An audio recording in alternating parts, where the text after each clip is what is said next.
it tends to develop a climate which is more favorable to the development, on the one hand, of a higher moral atmosphere of responsibility, and on the other, to greater achievements in every realm of human understanding. Thank you. All right. That's Milton. Now, it's one matter to argue that capitalism represents the least bad system, but it's another to argue, as Milton did just then, that capitalism produces, quote, I'm quoting Milton in that clip, a higher moral atmosphere, close quote, and again, quote, greater achievements in every realm, close quote. Tom, wasn't your old professor and your Hoover colleague Milton Friedman getting a little carried away there? I don't think so.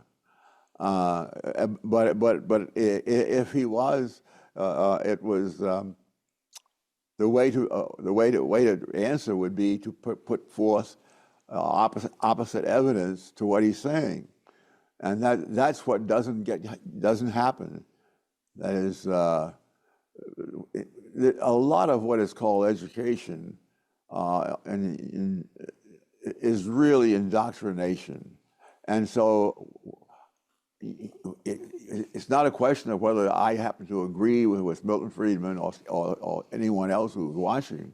It's a question of do the people who would disagree with him have any facts, any reasoning, any logic that would be relevant to what he's saying?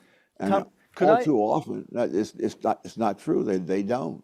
Could I ask you? The website again is factsagainstrhetoric.org, and you've already told us that the reason you pulled that together was to produce evidence, to be empirical, to teach students to be empirical, to look at the facts.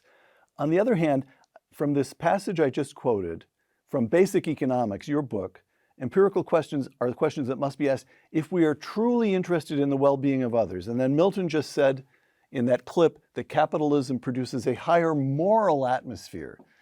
I just want to tease this out, that as best I can tell, your insistence on empiricism, on looking at the facts, is because you have a sort of moral groundwork on which you insist.